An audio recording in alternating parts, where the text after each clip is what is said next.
Welcome to Youth Sports Mastery on the Daily Parks and Rec Show, hosted by Aaron Locks and sponsored by National Academy of Athletics.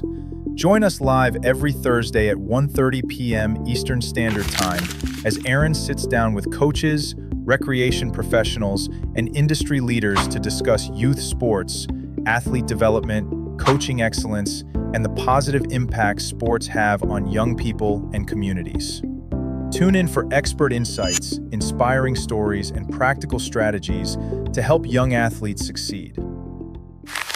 In this episode, Aaron Locks talks with Obuya Gabriel about how youth sports are creating opportunities, building character, and transforming lives for young people across Kenya. All right, everybody, welcome to the Youth Sports Mastery. Thanks for joining us today. We got a special guest all the way from Kenya. I'm so excited to get to learn more about Obuya and what you've got going on. By the way, I was just giving a talk the other day to an aquatic section, large group of people from all over the state of California. We're talking, and it's really cool when we show the stuff that Craig and the Daily Parks Rec show have put together and the service that's going on. It's tremendous. But look, we've got a little milestone that was just hit, and I'm so excited to be a little part of it. So why don't you guys go ahead and run those, and we'll step it out and we'll come back and we'll dive right in. So go for it. Looking forward to seeing it.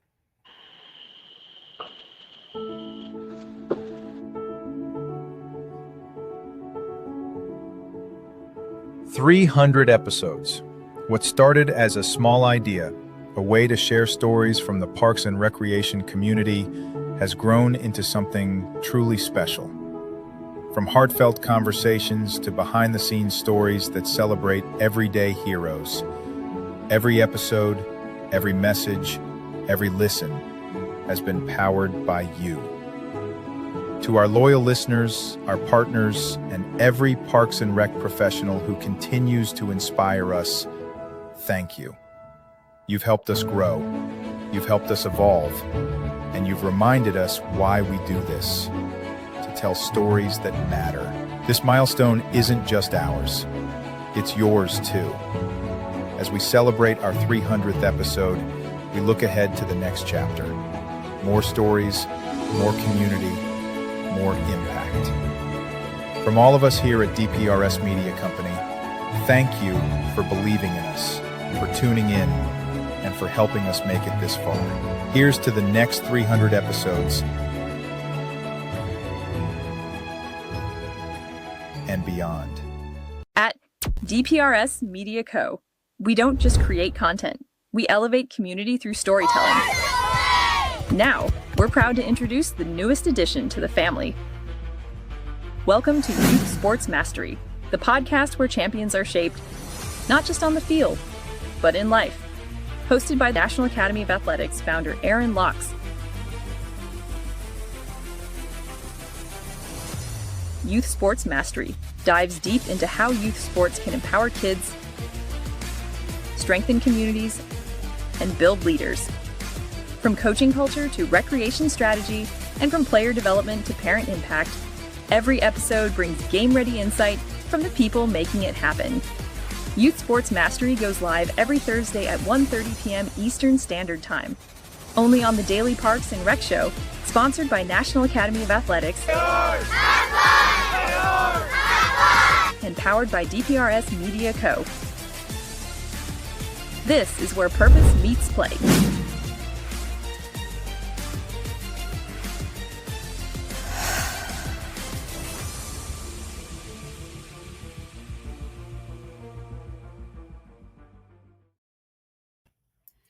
All right, everybody, welcome. You know, every time I see it, I can't believe 300 shows in such a short period of time.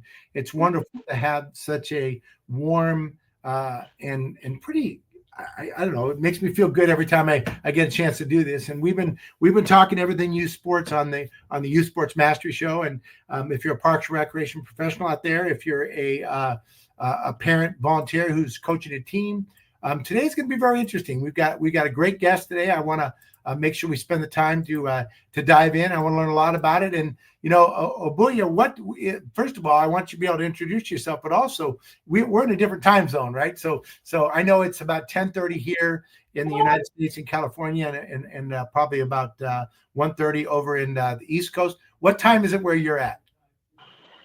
Thank you so much. It is 8:33 p.m. 8:30 p.m. Okay, in so Nairobi. Yes, Nairobi. Nairobi. Wow. Okay. Well, this is definitely the most out of my region that I've been able to connect with and have the conversation. So, would you do me a favor, as the founder of the Lion Sports Academy? I think it's, first of all, I get the lion, in terms of Africa. That's a whole other component to deal with. But would you talk a little bit about just kind of who you are and the mission of the Lion Sports Academy and your mission? I think it's wonderful for everybody to get a chance to hear that. Thank you very much. My name is Obuya Gabriel. Born and Obuya is staying and residing still in Kenya, and the founder of Lion Sports Academy. And the Lion Sports Academy is based in western part of Kenya, a place called Karachuonyo, which is in Homa Bay County.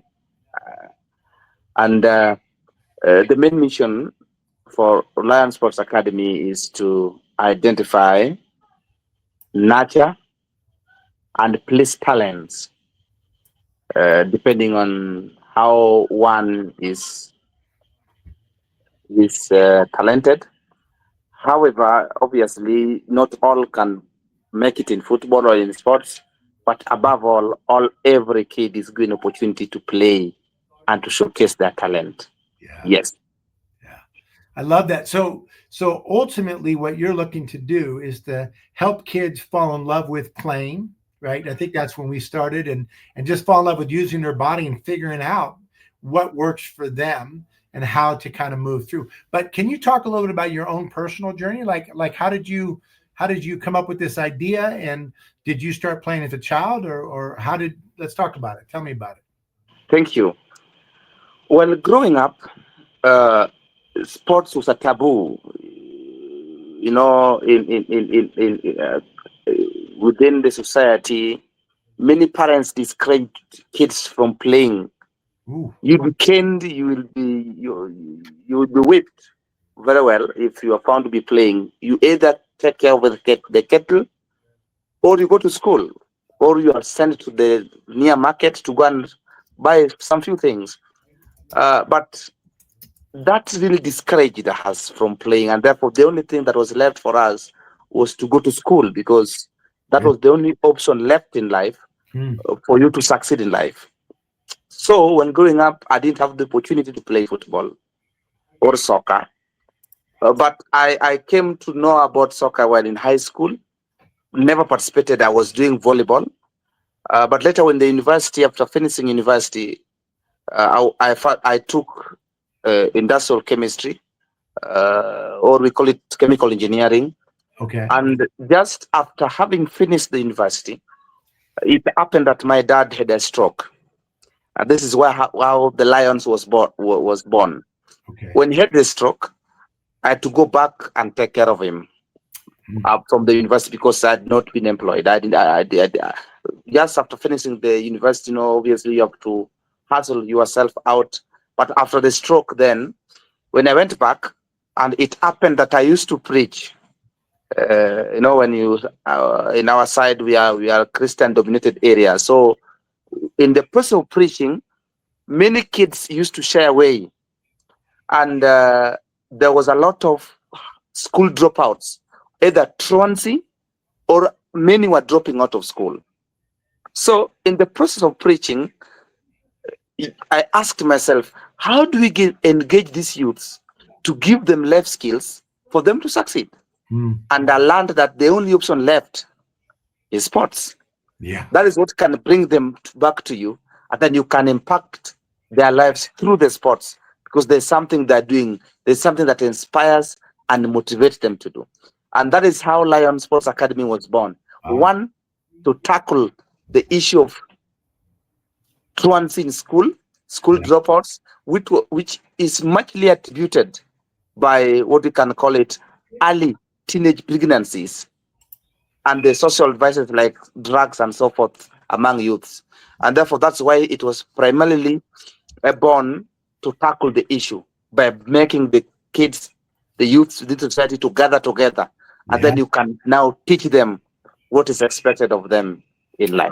I love, I mean, I've done this my entire life, and I get it. And I feel that that's the kinship that I have with you. And I'm so excited to have you in because, whether you're in Kenya, in California, in Canada, kids are the same. They want to have the opportunity, right? And what you're providing is a safe space for them to learn to play. And it's so funny because I'm trying to bring recreational programs and working with parks and recreation departments to help bring recreational programs back to the communities, just to be able to play for the love of the game, to teach the same thing you're talking about at the National Academy of Athletics. We focus on the life skills, the social emotional skills that they're going to develop, friendship, all of that stuff is spot on.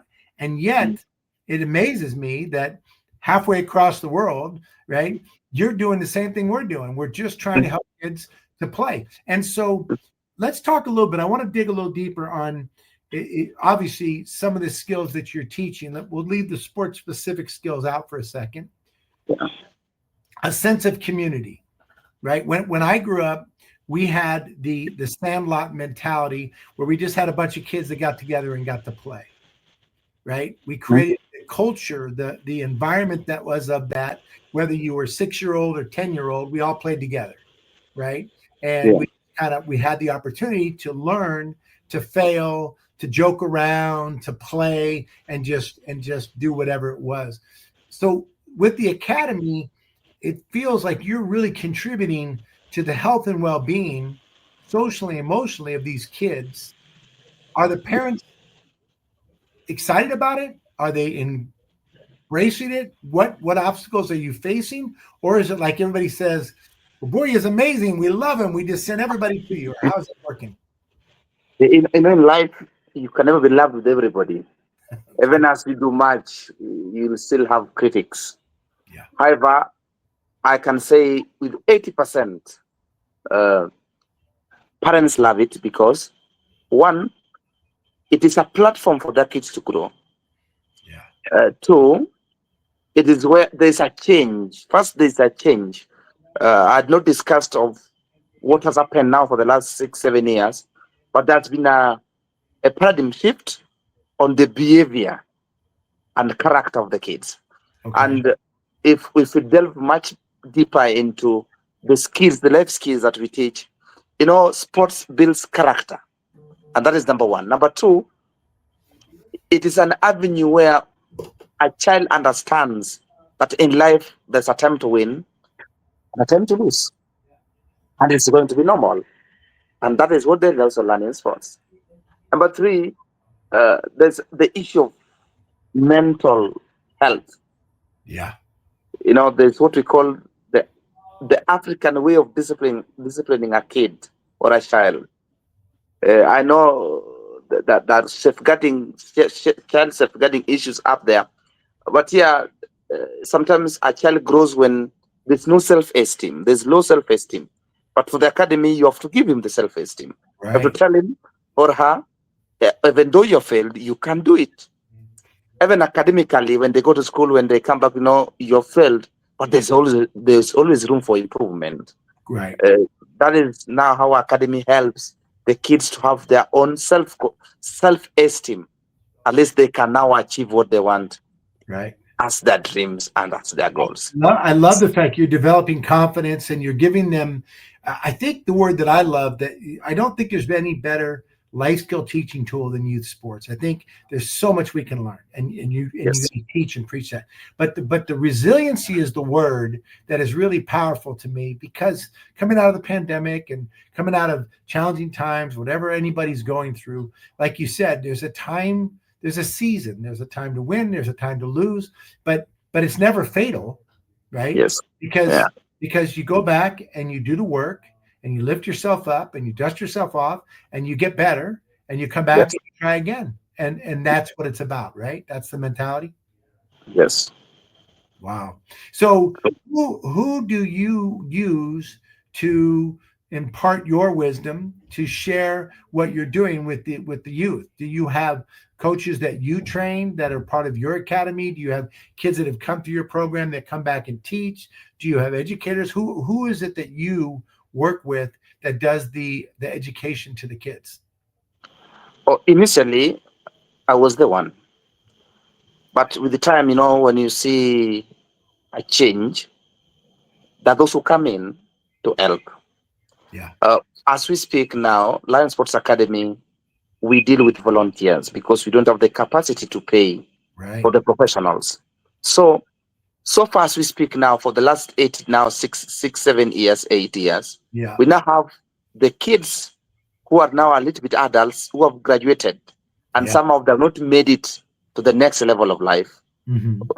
They now have the capacity and the wherewithal to come back and train the others coming. Yes. So at least there is no lacuna in impacting the lives of these kids, because now those who have graduated or those who have gone to school and have come back can now do the same, even in my absence. My work is to give a managerial role or leadership role, whereas the academy continues.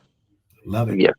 And it's full circle. It's great because it keeps coming back through. And what that does is that also empowers the kids even more, because I know with my experience, that if we teach the kids is one, but when they can teach it, that even elevates them even higher, correct?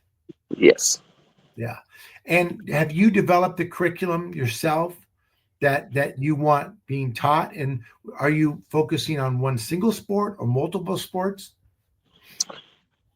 Yes. With the time, change is inevitable. Anyone who do not want to change will change him. Change will change them. Yeah. So you see, there was the initial plan. The initial objective was to stop the school dropout, to stop the normal youth behavior of drugs and so forth. But Yeah. once it was stopped, there was the first lot. But now coming up, we have come to realize that sports is also business, either in future, because some of them can go further and play internationally. So we are trying to devise a way on how we can have, now on issue of sports on football, where we can have a good teaching methodology that can be in tandem with the international level. We have been trying that, but still, what is left is to train the other kids to be coaches. And either if we'll be able to hire more coaches, then we'll have a curriculum to follow that is in germane to the standard levels, whether it is CAF, whether it is UEFA, whether it's, we can put it like that. Got it. That makes sense. So you're not just training kids for the elite, you're training the masses to teach the life skills and the opportunity. And if they have the attitude and the athleticism and the work, that potentially they could go to that next level, right? Yes. Right. To me, it's interesting because I have found that kids that play multiple sports when they're young, they tend to stay interested in playing sport longer in life. They don't get burned out. And then they find the one that is theirs and they navigate, and then they take off to the highest level. That's the ones, right? Yeah. What are you seeing? You've done this 8 years now. So what are you seeing about multiple sport? By the way, just so everybody knows, when he says football, you mean soccer. Yes, soccer. Yeah. Right. American, you're not teaching American football, although there's probably somebody out there that's going to come from the Lion Sports Academy someday is going to be a kicker for the 49ers or one of the teams. But in the meantime, so it's so wonderful. So you don't have academia as part of your training, but they do still have to go to school to be a part of your academy, but that's separate, correct? You're just helping them. Is it after school? Is it weekends? When does your academy, when does the program, is it just during when they're not in school, or how does it work? Good. By 2019, 2018, we would wait for them to come back home during holidays, because we didn't have the pitches. We don't have training grounds. We have to rely on schools, the public schools grounds. So we were privileged to have one. We had a land and we graded it to be of enough parameter to use for a game. Yeah. But going to the fact that now we realize that there's a need for us to continue doing it more, for us to have more players going to the elite, we now have to train every day. And how do you train every day? Wow. There are kids who are in elementary school. We call it primary school. We have from grade 1 to grade 9. Majority of them go to one school. So this is how we train them in that school. The school has opened doors for us that we can now train our kids there. But when they come back during weekends or during long holidays, we have the stadium. By the way, the stadium is named after Jack Taylor, who also happens to be from California, Orange County. It died last year. May God, may his soul rest in peace. We named after him because of the work he did for having helped us to grade the pitch. So they come back and train. But there's something which I need to give me his name again. Orange County. I'm very familiar. I guess I'm very fond of that. Is from Orange County, very special place. But give me the name of the athlete that helped you guys. It's not the athlete. He once applied for Senate in California. It's called Paul Taylor. See, I think he once applied for Senate in California. I don't know. Okay, perfect. Okay, wonderful. Yes, there's something which I failed to highlight. One, the key here objective is sports for education. Yes. So there are kids who are in high school, courtesy of football, courtesy of soccer. Yes. Some have gotten scholarships if they are good enough. And right. there are also some through the academy who are in the university and colleges. Yes. So it's an interesting mentality, because in the United States, what has happened is that clubs and elite and travel have really come on very strong, because they want their kids to be able to get a college scholarship to play at the highest level. And it sounds like you're using that model on some level, where if we train them a lot, but when you say train them 7 days a week, are you saying that you're taking someone that's 6 years old or 7 years old or 8 years old, and you're giving them 2 or 3 hours a day of sports training every single day? Or what? Tell me about how that works for you. How does that work? Perfect. You know, the young kids, the practice of practice for the kids. You give them time to play their own. You cannot inject more knowledge on their brain. They don't have the capacity. Right. You allow them to enjoy. Mm-hmm. But those who need to be trained, technique, tactical approach of the game, 13, 14, 15 years old, going forward. So those we train, we have hours of training. And there's something in sports we call tactical periodization. We have that. We make sure that we don't overload them. Yes. And don't underload them. But right. The greatest thing, are they enjoying what they're doing? So there's an interesting term that we use at the National Academy of Athletics. And if you're a Parks and Rec director out there, or anybody, it's very interesting to me. We call it proximal play. Boy, it may be something you can put in what you use. Proximal play means that the kids that are playing are challenged enough where it's fun for them and there's a challenge for them to compete. Yes. But it's not so challenging or too much, drinking from the fire hose, that it's too much that they have no chance to be successful, right? So you find that balance point. So for us, we use what's called talk, teach, play. We give them about 3 minutes of instruction, 6 minutes of skill development, and then 6 minutes of play, where they get to just play and have a good time, take a walk, come back and do it again. Do you have a model like that you guys use, something like that? Yes. As earlier highlighted, with the coaches we have done what we call tactical periodization. We have periodized our training model, like what do under 13 needs. At least we have some books we can share, but that the basic part. There are a group of kids that you just need them to enjoy. They dribble by their own, then you don't overburden them with a lot of knowledge. But there's a group like under 17 who have perfected the technique. Now the work of the coach is to maintain fitness. The work of the coach is to introduce tactics of the game and to allow them play. And more so, there's also a challenge here because this is a free thing. It is like you are doing as a volunteer to allow the kids to have time and for them to also have character. Right. We don't push that we must have the best athletes. Yes, you have the best, but there are also those who are not talented enough to be the best. But you also have to give them opportunity to play. Right. So for like under 15, you realize that you have under 15 A, B, C, D. For A, they can compete. For B, they follow. So if you work hard, you go to the next level. But all of you have equal time to play because the main objective has to be met. Right. Yeah, you know, the numbers show that if we let kids play the game without a lot of us adults ruining it for them, they're going to keep wanting to play sports. It's when we come in and start imposing, you must this and you must this, you must this. But it sounds like you've got a way where they navigate through and they have the chance to elevate socially, emotionally through what they're doing and obviously through playing the sport, correct? Yes. Yeah, I love that. So the schools have embraced what you're doing.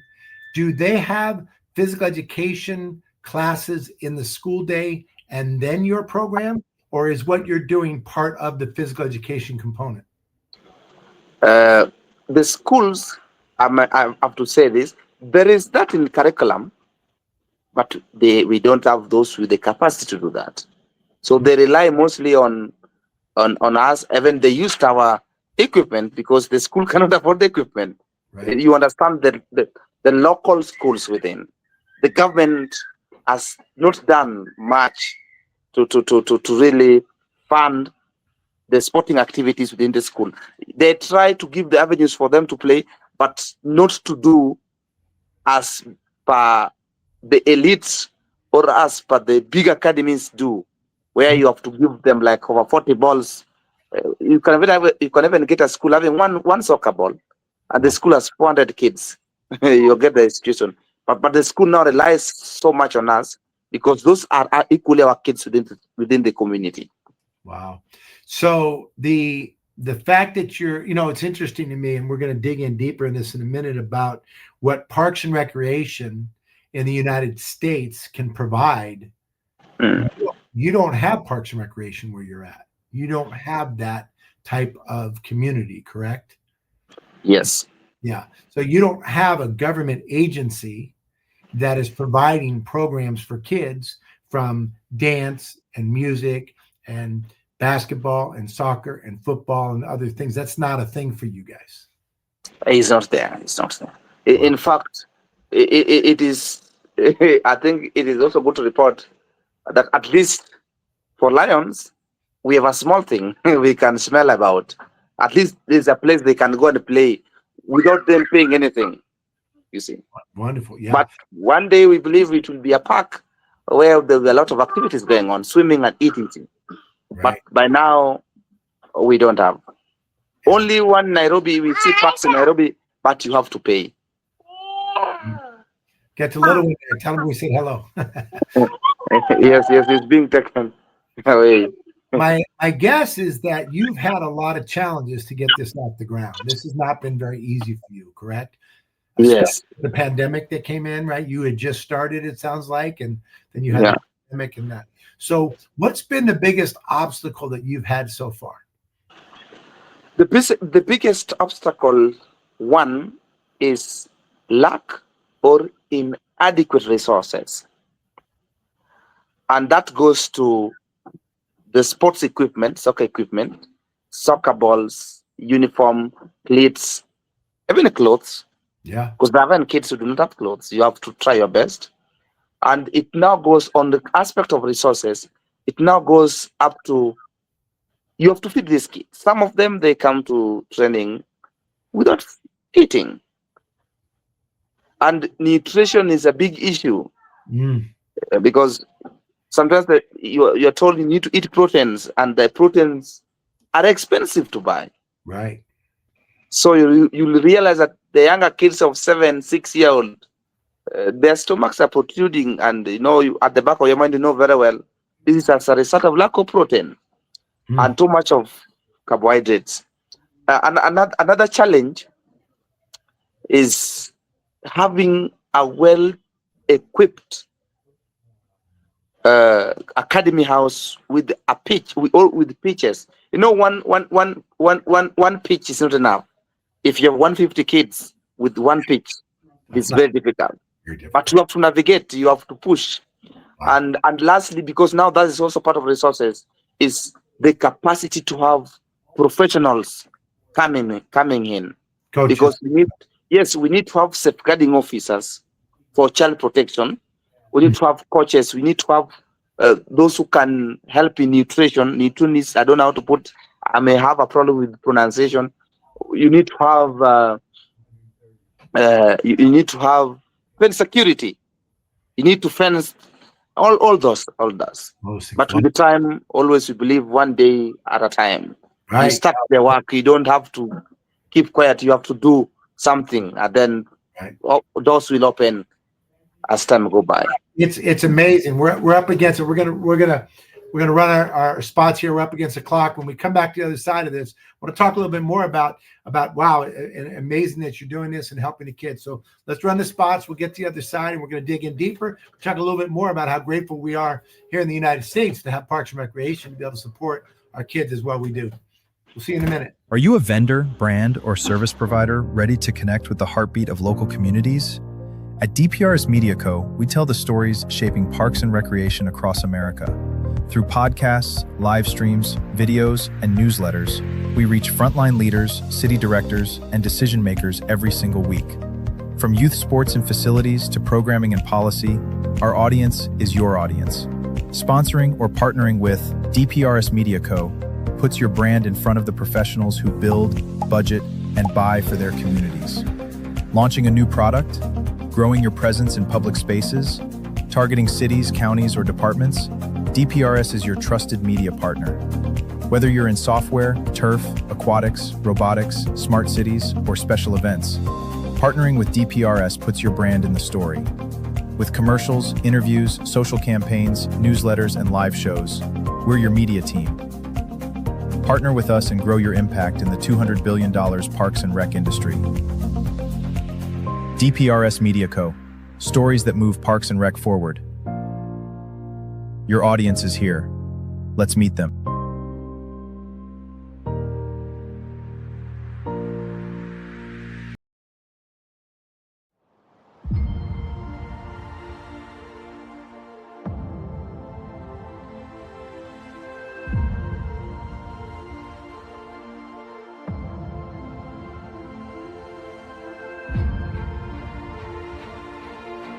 When you invest in our high-performance LED sports arena lights, you're not just upgrading your facilities, you're helping us illuminate the untold stories of parks and recreation communities.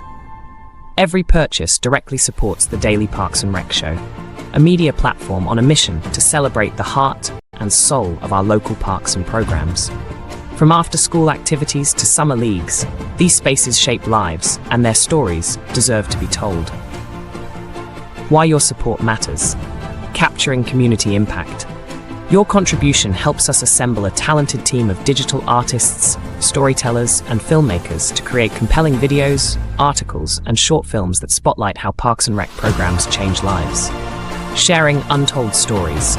From a child's first home run to lifelong friendships forged on the court, we'll document these priceless moments and share them with the world. Inspiring the next generation. By highlighting the joy, inclusivity, and opportunities found in our parks, we foster a deeper appreciation for these vital community spaces.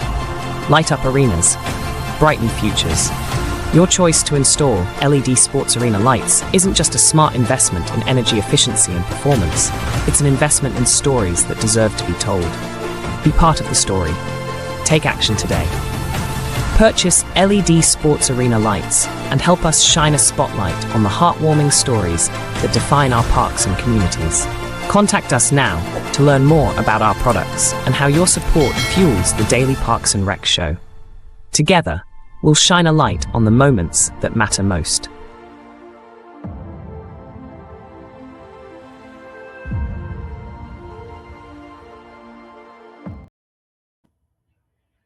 All right, welcome back to the Youth Sports Master. I'm excited to have Obuya. You know, it really does my heart good getting a chance to hear how what you're doing and how well you're doing.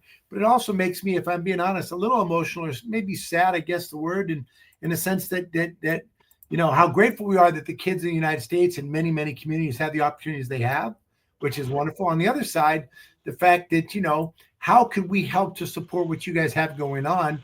I know we helped out with basketball and volleyball and soccer. They use my coach's books and my curriculum, and we've been able to donate some sports equipment to help there. So let's stay in touch and see what the National Academy of Athletics can do, or maybe reach out to some of the community, see if we can help you guys maybe with some soccer balls or some way to help with your journey, because it's really really admirable to what you're doing. It's wonderful. I do want to dig in a little bit deeper. So you've been able to overcome the obstacles. I want to talk numbers of students. Are you talking that you started out with serving 7 or 8 kids your first couple of years, 20 kids? Talk about your journey, because if you're out there and you're a Parks and Rec professional, if you're someone that runs an academy and you're building this, your model is really challenging. Obviously, if you're not charging and you don't have all the wherewithal to run a program like you're discussing, it's about relationships, about partnerships, about community, right? We at the National Academy of Athletics, everything we run is in partnership with either schools, YMCAs, Boys and Girls Clubs, or of course, Parks and Recreation. So how did you develop the relationships? How did you start this in terms of with the schools? I'm assuming you worked with the schools first and getting facilities. And talk a little bit about the kids and how it's grown for us, please. Yes, the initial part, as I said, we started in a small way, not in a big way. What you need is a ball, and the kids will follow you. That's how it started. But we only had 2 balls, and then they came in, and it was a mix of either 18, 17, 16-year-olds, and then with the young ones. But the target was to get the active adolescent stage kids, about 13, 14, 15, 16. And then with the time, you know, it started to morph into something serious, because you have also to highlight the objectives and to also look at the achievements. One, it was just like someone joking. People saw it as a joke. They didn't see it's coming. It's going to be big, to be huge. And when the kids see what's happening, they join you day by day. Until today, at least now, we can say we have over 150 kids, although it fluctuates, obviously, because sometimes one comes, one go, some are being dropped, some do join. It is normal. Yes. Got it. Wow. Okay. And we talked about your obstacles. So let's do a little celebration. Tell me a little bit about what's been some of your big successes. What have been some things that have happened, whether it's through coaches or partnerships or students that come along? Tell me a little bit about that. I'm curious. Number one, the greatest achievement is that the kids are in school. Let me highlight this. There are some kids whom, if we didn't come in, they would have dropped out of school long time ago. Wow. And now some of them are in the university. Courtesy of Lion Sports Academy. That's amazing. Some are in college. That is a great achievement. Number two, in terms of infrastructural development, the academy as a place to train. I think that's an achievement that we need to highlight. Right. Another achievement, we had one boy who traveled to Turkey for tryouts. Succeeded, but you see what COVID did? He came back, and we believe we might also travel back again for him to advance his soccer skills.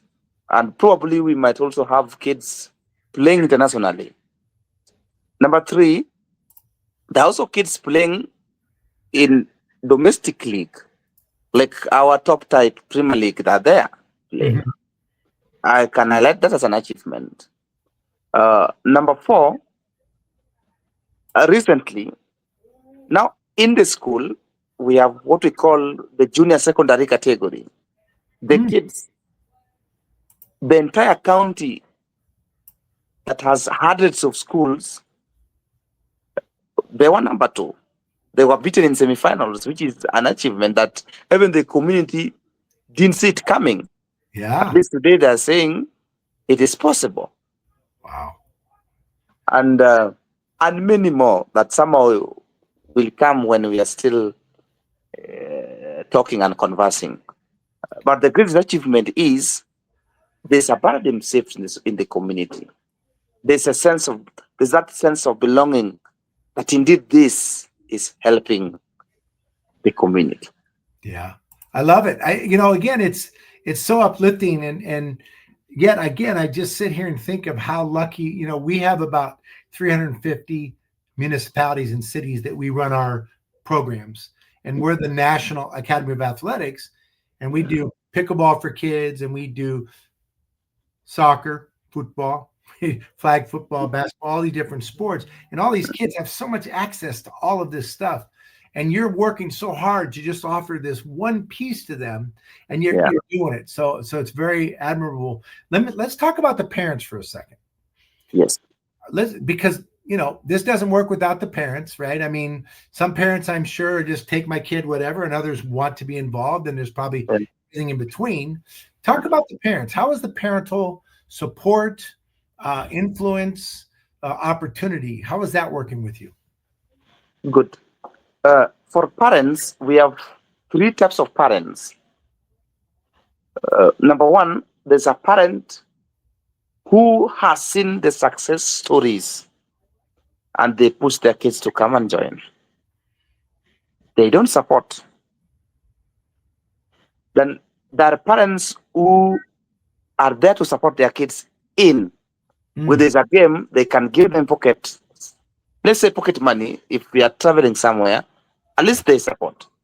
And majority of the parents, if you understand that they support it by allowing their kids to come, allowing your kid to attend or to be part and parcel of an academy of them being trained. That is also support, the availability of those kids. Right. And lastly, there is then 5% of some parents who feel that you are making riches out of their kids. So to say that you are making money out of their kids. Right. The normal feeling that somehow you have sponsorship somewhere where you are getting money, and the kids you are enjoying because their kids are there. That is the negative part of the parents. That are also there in the society. And in terms of when we have games, I have to give credit to the parents that we have. They support by spectating. They are very good spectators. I wish if one day someone will travel to Kenya, you'll see how they spectate. They love to see the kids, because the kids are beating other opponents, and it has really brought them. At least they can cheer their kids play. And some even ask you, why have you not put my boy to play? Because they believe when the boy is playing, this the feeling of we just we have the same challenges here. I've got a basketball league, and my kid is better, and he should be playing over this kid. I mean, it's all there. But travel. Talk about travel. So you're not getting on planes. You're not going hundreds of miles, or are you? How far do you have to go to compete against? Because my assumption is you practice and drill within your academy, and then when you have a game, there's another location. Some will come to you and play, and some you'll go and play there. Is that how it works? Yes, we do travel. The highest distance, even though here we use kilometers, but I'll try to estimate because mathematically, I get the gist of it. Yeah. The highest we have ever gone is about 200 kilometers. That should be about 150 miles. 150 miles. Okay. About 150 miles. It was one. Do the parents drive with them as well, and you just kind of get everybody together, or do you have to get a bus? Majority of the parents, or all of them, they do not have cars. We have to hire a bus. Yes, Have to hire a bus. it is. I can put it. It is a poor community. Right. Yeah. Yes, of course. There are no cars there. You can say they have this parent as a car, but we have to hire. That is. We traveled, by the way, 2 years ago, Mm-hmm. before Paul Taylor died. He facilitated the travel. It was in Nakuru. From where we are, Nakuru is about 200 kilometers. It was a tournament which we also did well. We were beaten in semi-finals, under 15, under 13, and under 17. But that is then. But there's also the domestic ones within the county. You Right. can go about 10, 50 miles. But to use motorbikes, you can carry three. You travel with them. The highest thing, they have the greatest thing, they have time to play. Mm-hmm. Yes.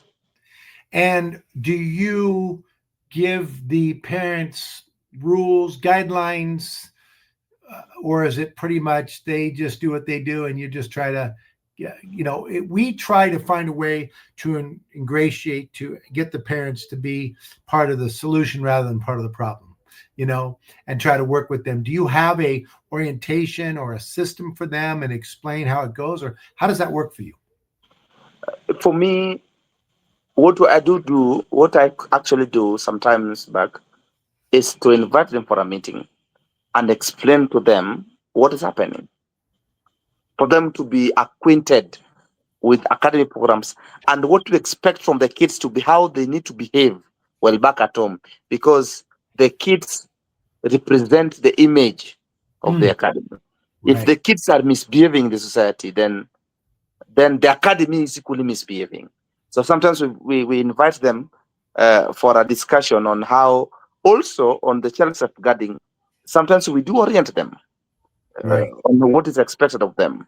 But because of, we can put it, this high illiteracy level, obviously, Yes. majority of them do not have basic education. But now there's that change going on. So most of them will not take it serious, because the greatest thing they need to do is to eke out a living. What will I eat today? What about tomorrow? So most of them are engaged in in looking for food for their kids. But few Yeah. attend, and that those who are enlightened who see the success and the progress, so they come. Right. Makes Yes. sense. Wow. So, what advice would you give to another country or another academy, or someone that's watching this that wants to start this up? What advice would you have for them? Number one, the greatest one, for the parents, respect the work the coaches are doing with your kids. They're sacrificing a lot. Right. It is a big task. It is a huge task, daunting task. Number three, if you have a kid, identify any kind of discipline, any kind of sport that the kid can participate on. It's very important. Sports builds character. Okay. So find what you're passionate about, and that. Now, what about facilities? So if I want to start this up, but I don't have a field, a pitch, a gym, what would you suggest? Because you didn't have. Did you have a location when you started? We had a small. In fact, it was 20 by 30 yards. We used to play. We call it man-made ball, polythene. You gather the polythenes, then you have strings from the sisal, and then you make the ball, and then they play. If you want to start something, do not hesitate. Do not procrastinate. Just start. Just start. Just start. Just start. Start small, no matter how small it is. Just do something. Yes. At least when a story or history will be written, it will be said, he tried but failed. But there are those who failed but never tried anything. So be part of those who tried and failed. Right. Better. Yes. Makes sense. So again, man, it's just I love it. I'm an entrepreneur at heart. It sounds like you are, and you've got a passion to give back. I heard you got a little one at home. Do you have some children of your own that play in the program? Now they're still young. The one that just passed by, in the next 2-3 years, he will join, obviously. You joined. That's good. Yeah, Yeah, he's the first one. grandkids that are 4 and 1, so they would want to play when they get to the right age. That's good. Yeah. So when I talk to people that are involved in youth sports, a lot of times there is that balance between focusing on the athletics and focusing on the social emotional side. There needs to be a balance, correct? Yes. And you're talking about, so if how do you as the academy director, right? You're the one, balance those two things, because that's such an important piece, especially there's so much mental health, that the issues that are throughout the world, right? And challenges. So how do you balance those two in your teaching with your coaches, with the parents, and with the kids? One, which is the term I want you to use here, is emotional intelligence. Okay. For example, one day there's the best player playing, and then he's not doing better. And then for a coach will be disappointed because you wanted to win. Right. But emotional intelligence dictates that you need to understand why the kid is behaving like that.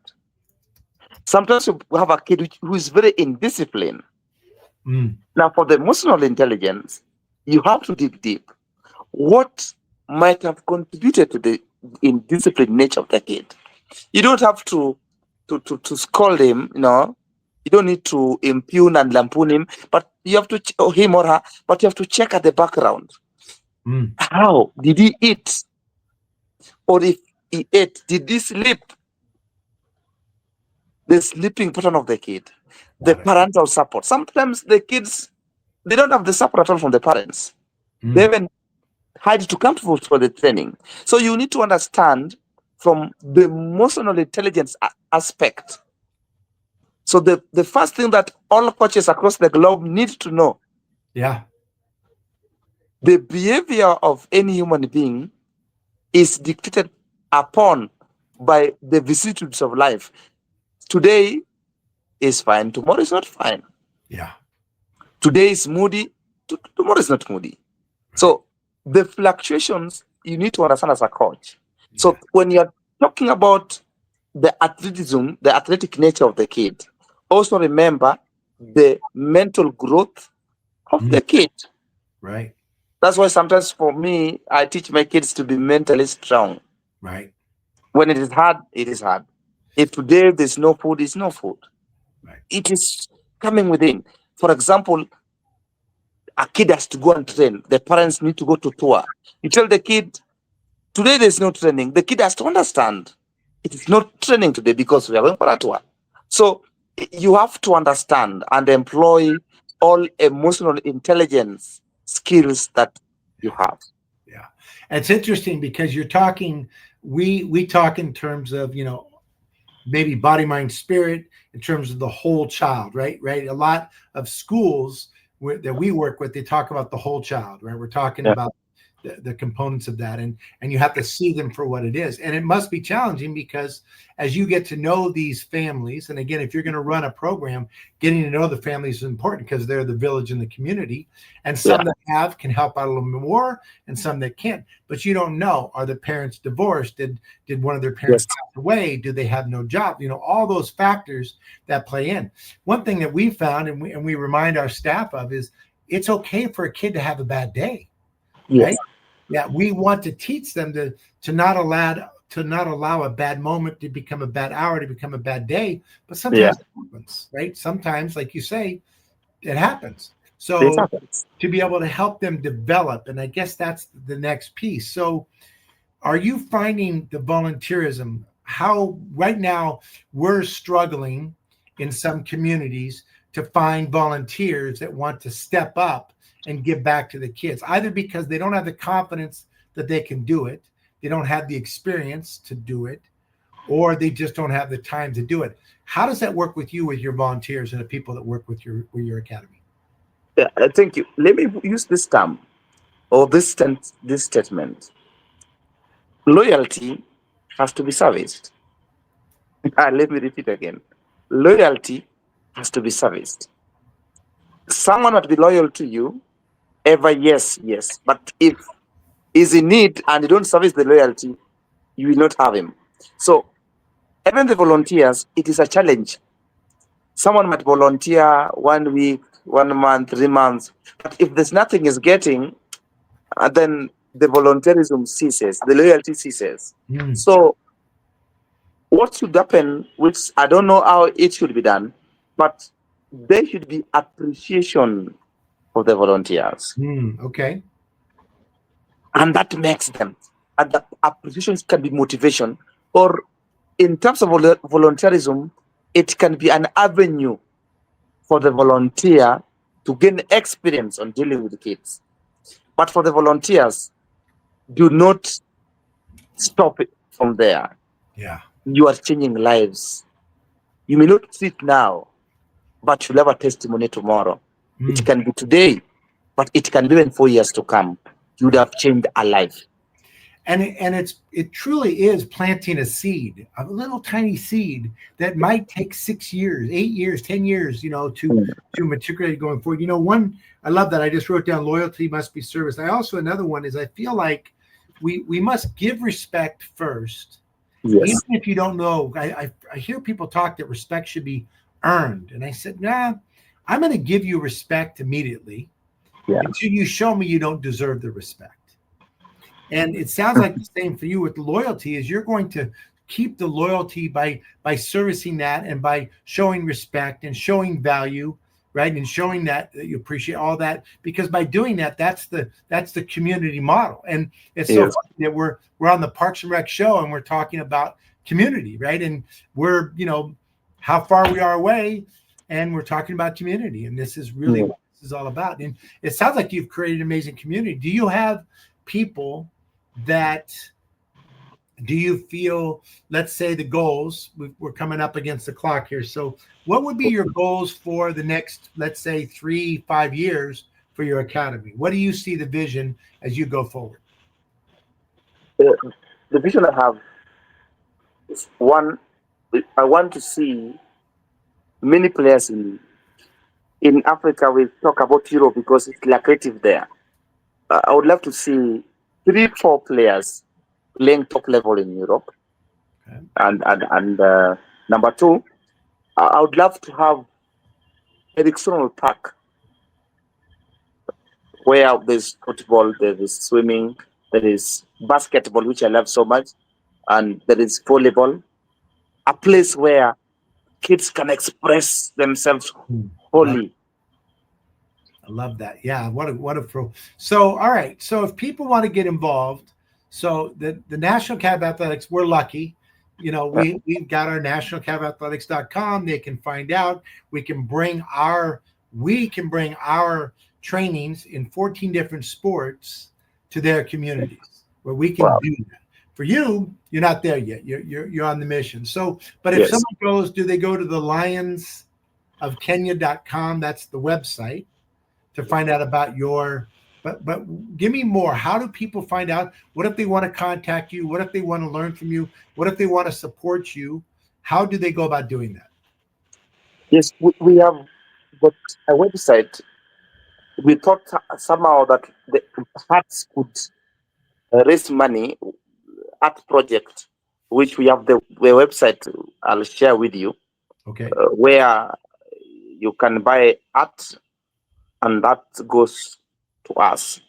The support, the profit now comes to the academy. Wonderful.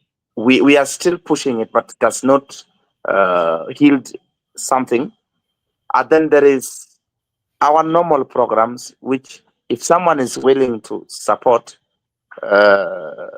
you can also chip in. And then also, if someone wants to travel and come and see, it's also good to see. We used to have those we call doubting Thomases. They can come and see and be part of us. And volunteer, and they can also coach. Right. Do you have videos and social media? Like, are you on Facebook or Instagram, Yes, places people can see? What would they look up to see it? there is Lion Sports Academy Kenya. Although that those who copy, you understand that those who try to use the same, Right. but we have Lion Sports Academy Kenya. There's also a group. There's also link Instagram. There's also in TikTok. In LinkedIn, I always used my because I tried to have a page, but it didn't work out. Okay. YouTube is a minimum because we have not invested so much on media. Okay. No problem. But that information's Okay. there are a lot of informations there in public purview. Okay. Well, I appreciate your time. Everybody, I mean, if there's a way to support you, I'm going to look at myself. I may even be able to send you some gear or my books and training materials like I've done in other countries to help out, to do what we can, because we want to support the efforts you're putting forward. Thank you for what you do. And I say thank you for your service. You're a true, what we call a recreation professional. You're doing it. Congratulations on your success, much more success. Let's do this. Let's make sure we stay in touch, and let's get you back on a year from now, and let's talk about how many kids have progressed, and let's talk about all the successes and the journey and all of that as we can. Okay. Yes. All right. Well, I appreciate everybody for spending time with us today. Thank you. You go take care of your child. I know it's late. Everybody have a wonderful one. Thanks. We're each week on the Youth Sports Master, we talk about everything youth sports, and I hope you get a chance to go out and play hard and have fun. Be well, everybody. Thank you. Take care. Thank you, Obuya. Be well. Thank you. Thank you. Are you ready to lead the next generation of Parks and Rec? Whether you're a student, intern, or rising leader, welcome to the Young Professionals Network by DPRS Media Co. Our mission? To empower early career professionals in parks and recreation through mentorship, visibility, and real-world leadership development. Our vision? A national network of passionate, prepared, and purpose-driven leaders who shape the future of public service. Starting now. Powered by the Daily Parks and Rec Show, YPN gives you access to exclusive interviews, career-building resources, behind-the-scenes content, and live events, all created by and for the next wave of Parks and Rec professionals. Learn from seasoned directors, build your brand, get involved with national conversations that matter. Whether you're in youth sports, facilities, programming, or policy, YPN is your launchpad. Young Professionals Network. Your career, your community, your story.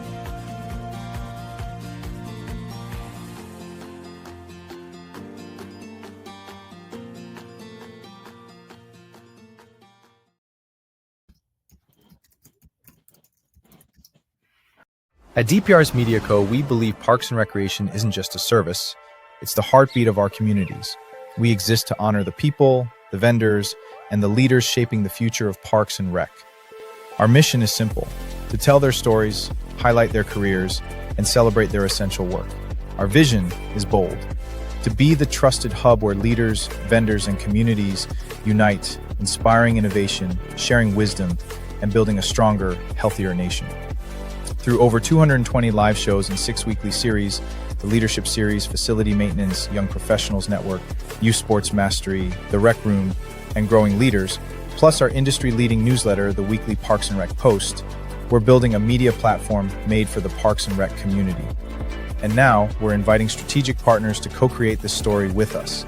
As a partner, you'll gain 12 hours of annual live exposure, with custom shows highlighting your expertise, polished 60-second promos refined for maximum impact, year-round visibility with dozens of replays across our media network, premium features in our newsletter, and amplified social media reach across LinkedIn, X, and Facebook. This is your chance to educate, inspire, and lead while connecting directly with the professionals who build, budget, and buy for their communities. This is DPRS Media Co. Let's build the future of Parks and Rec together.